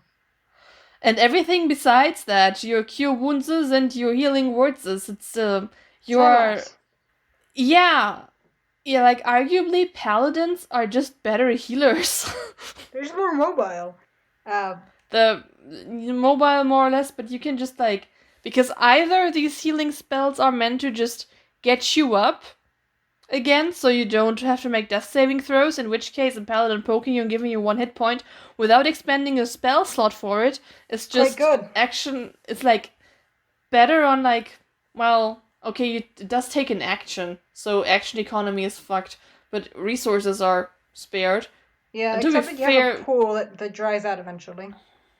Yes, but you have more control over that than you do over healing rolls, and just I don't like healing in D&D 5e. I like support playing, but I will say that there's nothing. I like playing the healer, but there's nothing more exhausting, especially as a bard, because I don't get to add a lot to my healing. Most of the healing spells depend on you adding wisdom. So isn't it just spellcasting ability? It might be spellcasting ability. I don't get to add a lot. Not as much. I'm pretty sure it's spellcasting ability. My bard healed just fine. I heal fine. I'm a support bard in my main campaign, but the thing is that it's always very frustrating when the druid deigns to heal someone and heals a lot more than I do, because I don't get to add that much. And the main thing is just there's nothing more exhausting than pulling out like a full Big Daddy heal spell and have it roll so badly. So badly. It's so frustrating. Yes. I feel like there should be like a 1 or 2 hit points healing cantrip or something. Yes. So that you can at least, just for the paramedic stuff. Yes. It's also just ridiculous how disproportionately less useful the heals become the more hit points you have to heal. Yes. Like, healing a d8 in a party of level 1 spellcasters makes you god. You can only do it like twice, but it's a lot. Mm-hmm. Healing a d8 in a party of any higher level than that is like, thanks? It's like how health potions usually do nothing. Yeah, health potions are legitimately just not, they are a waste of time. Because the only time that they're useful is when someone is unconscious, and then feeding them to someone is an entire action. I mean, taking them is technically also an entire action. It's just that everyone elected to ignore that rule. Because it's stupid. Are there any tables out there that don't have taking a healing potion as a bonus action? No, I don't. I mean, I'm sure that some people do, but I don't. I sure have never encountered a single table. Yeah. Okay, so healing sucks. Being the healer is good, and I like it sometimes. I like playing healer. I don't really like playing much of an act. I'm not much of a damage doer player. Damage doer player? Damage dealer. Damage dealer. I'm not much of a damage dealer. I'm not a huge fan of that. I don't get a lot out of it. Played a warlock for a little bit, and I was like, this isn't for me. I like being able to control the meta of the game, of who is up and who is down and everything in that, but no. Just sitting there chipping away at hit points, that's boring. I really like playing a paladin and just watching the big numbers with smites on vampires, and it's lovely. Kima had been around, the Briarwoods arc would have been half as long. It would have been. That's why Matt didn't give them to her. Give her to Kima them. was on a different continent and stuff and busy, so yeah. Yeah, she was doing her thing. And also, Allura was kind of against them at the time, so, She wasn't against them, she was just No, she was, kinda. In timeout. They were in timeout. She was a very conscientious objector to most of the things happening at the time. We'll get there! Take a drink. What episode are we in? Stay hydrated. What did I say? What episode are we in? 4. We're having trouble. We've been recording for 2 hours. Enough. We are almost done. We're almost there. What part of the episode are we in? What's going on?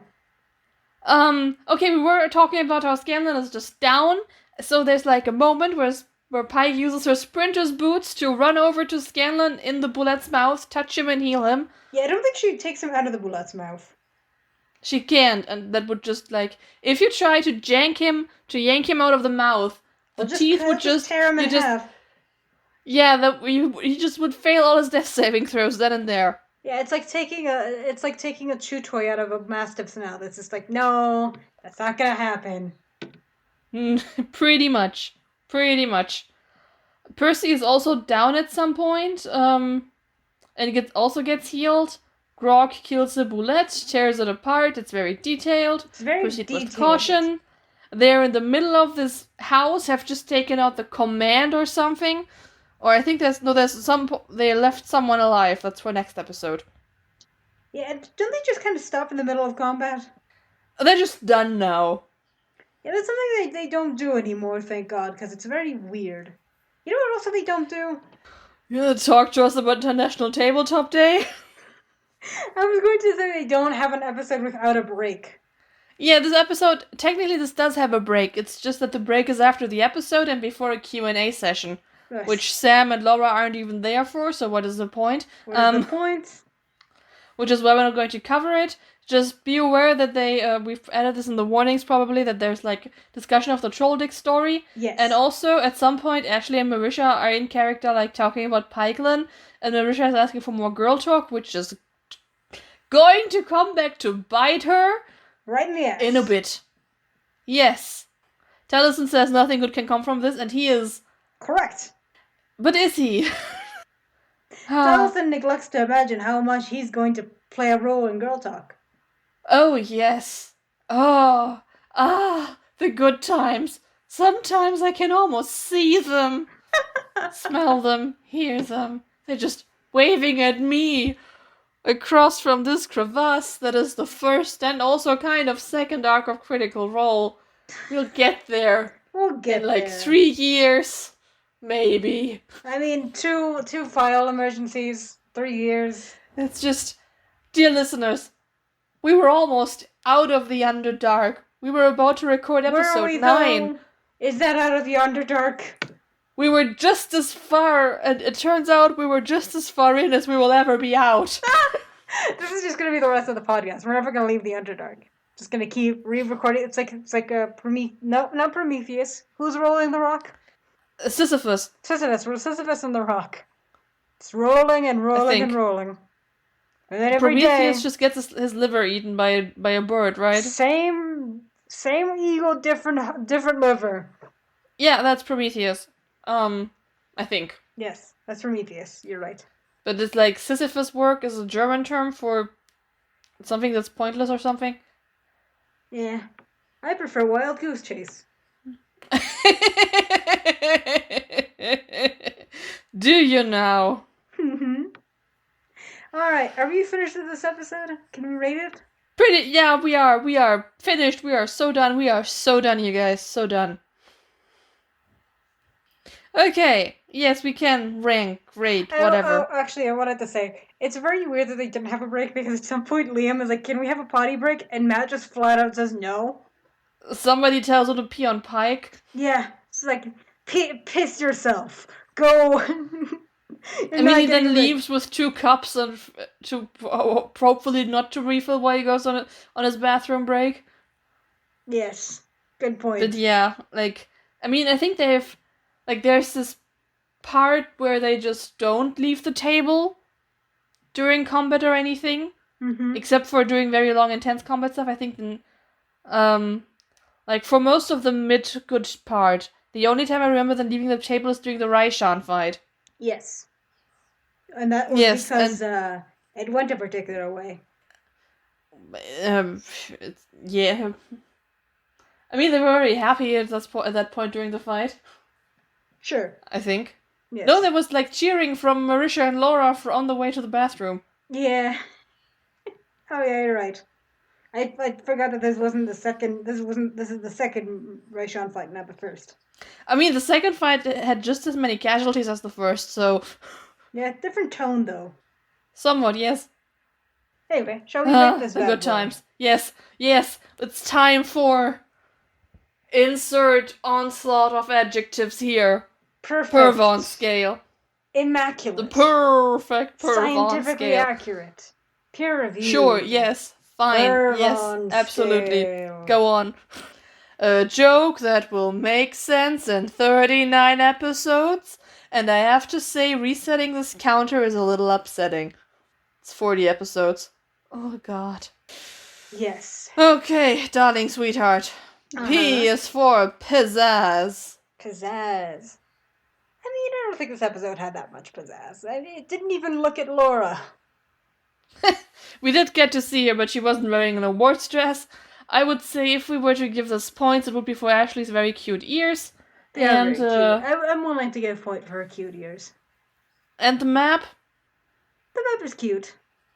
Yes, the map is cute. The map looks like something we might do at our real life tables. Yes. So that's... Yes. I don't know. A point? A point.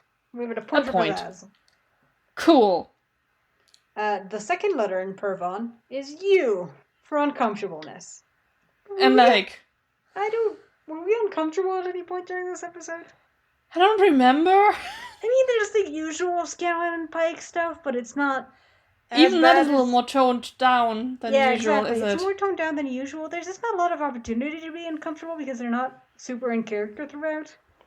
Yeah. Like, we were plenty uncomfortable during this episode, but it had nothing to do with this episode of Critical Role. So I guess it's not applicable. I think it's a 0. Yeah, that's the not applicable. R is for role-playing realness, which I would grant Matt for the Clarota monologue, which wasn't easy on his vocal cords. No, you're right. I was gonna deduct a point because they weren't really in character very much this episode, but like, you're right that the monologue is definitely it's worth appreciating. It's a good monologue. Also, like, we noticed last episode that the Clarota introduction and just presence is such a shift in tone. Oh yeah, and when Ashley's there, everything is so much better. That too. So I would give this a point. Yeah, okay, I'm willing to give it a point. So we're at 2 points. Whoa. Not bad, not bad. Not bad. The V in Purvan, sorry, I had to remember how the word is spelled. The V in Purvan stands for vexiness, and I think at this point we do have to deduct some points. Is it deductible when she's not there? I think so. I don't know. Because also there was like the first arrow and the cute double jump into the room moment. Okay, I'm willing to give that like a point, but I also think that we should deduct a point. So we stay around 0? I think so. If you're okay with that, I'm willing to barter. We're deducting that if we're point. going to barter, I'm willing to give it half a point. We're going to deduct the point for them just staying on map cam when Laura arrives. That's a hate crime. It is a hate crime. So yeah, it's a 0. It's a 0. We're still at 2. The A is for action. This action was okay. It was fine. What do you give it? I mean, it's a little janky in that this episode is so unfinished because they just stop in the middle of everything. The combat, like, we didn't really focus much on it because it was just combat. Kind of hard to follow. Like, the moment where Pike uses her sprinter's boots to get to Scanlan is, like, something that you could have feels about if you're invested in this relationship. Yeah, and sure stuff that happens way later. But also I have no idea when the bullet comes in. After the first round or something? I mean, this might be on us, not really paying that as much attention as we should be when doing this a second time around. That's a good point. So I would give this a 0. You want to give it a 0? It's like, it's nothing particularly good about it, but also nothing particularly bad about it, so that's a 0. Okay, yeah, that's fair. I'm willing to give it a 0. Alright. Next Bring it home. The last letter in Purvan stands for 9 cents. And we've explained 9 cents before, but have we had any... I think this is, again, not applicable. We're on rails. It's not a lot of nonsense. It's not a lot of room for nonsense. There's also no positive nonsense. It's just nothing. This is a nothing burger. It's a bit of a nothing burger. So Nothing is also nothing. 0? Yes! Dang, this episode is full of zeros. What? And it's not even like... This isn't even an unenjoyable episode. No, it's like, fine. And I think that honestly that's going to be reflected in the score because we have a positive score. True. We didn't have that for the first episode, and I'd rather watch the first episode, probably. Maybe. Kind of. Partially. With skipping some parts. We're skipping some parts. It has Maybe I was...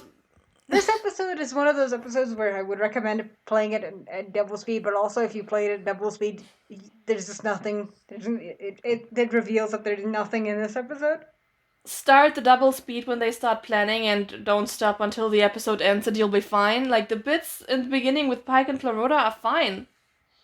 Yeah, no, those are fine. I like the monologue. I like Pike. I like Pike learning about Kima. It's nice. It's fine. I like anonymous Dumbo squids.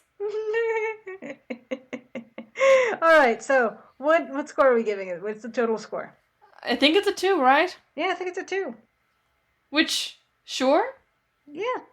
Is this good? Is it bad? We don't know. Yeah.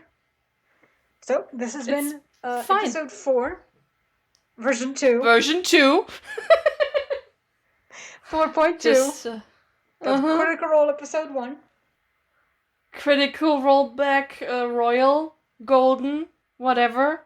Been playing a lot of Persona, don't at me. Campaign 1. I think I said episode Deluxe 1, edition. that's not right. After Dark. I think this is basically our After Dark where we just... We're giddy and stupid. Yes. Alright. We're giddy and stupid and second verse same as first, or... Let's just end this. Let's wrap this up. Thank you very much to our patron. Thank you very much to all of our listeners who are with us on this ride for some reason. Thank you very much to Lulathia for making Our our artist for the art. really, really cute art that I'm So still not sick of, even though I post it constantly because of promotional reasons. It's so cute. It is so cute.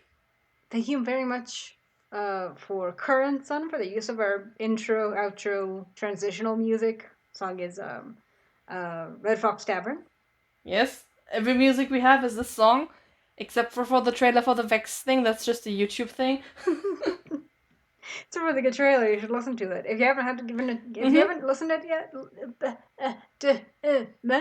If you like our completely unhinged laughing at the face of frustration energy of this episode and probably the next 2 episodes as well, you should totally listen to the trailer for the Vex and Supplementary Materials episode. 3 episodes. 3 episodes. 5, 6, and 7. And was 6 the bad one or was 7 the bad one? 7, Let's I see. think. Yeah, 7. So, before we wrap up, what is our opinion? This would have been really great if we could just remember from last time, because this is the hardest part of every episode. Yeah, it is, but I like it. I'm not removing it. Fine. Our opinion in this episode is that... One backup is none backup. Yeah, okay. And the only way out is through. Our opinion this episode is that one backup is done backup, and the only way out is through. Just like in Scientology. Is this really... What? It's a Scientology slogan. I'm sorry. The only way out is through Scientology. It is? Yeah, it's a Scientology slogan. I don't know if it originated in Scientology. Are you shitting me? No. I don't believe you. I'm not sure if it originated in Scientology, but I know it's used in Scientology. It's an Alanis Morissette song. Wait. Huffington Post is giving me rebirth shit? No, what? What the fuck? It's Robert Frost. It's a Robert Frost poem thing? Okay, we need to finish this episode. Okay, yeah. We do not condone Scientology. We don't. We don't. Alright. Take Cut care. us off. Just, it's Love fine. you. We are, love you all. Bye. Bye.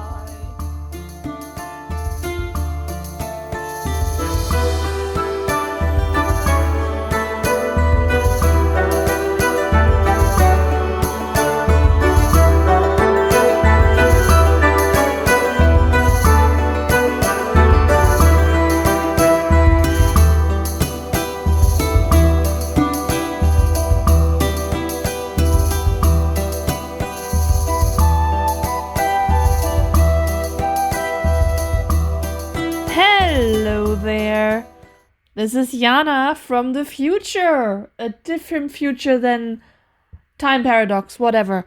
Thought you'd gotten rid of me, but no, here I am for the five is actually for the one person that might still be listening after the credit songs.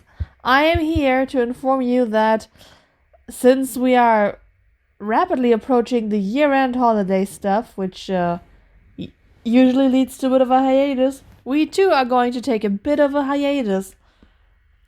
As we have detailed before, there has been a big file fucking, and trying to recover from that has been teensy bit frustrating. If in case you couldn't tell from the unhinged energy in this episode. So anyways, because of that, we're going to take a bit of an extended end of the year break, and we will return to you, presumably, unless we manage to fuck up more files and other things. We will return to you on January 26th. Heard it here first, folks. January 26th for episode 5, which we have yet to record. Yay! Also, by the way, be very nice to Ball. She got this one done in like a week and a half.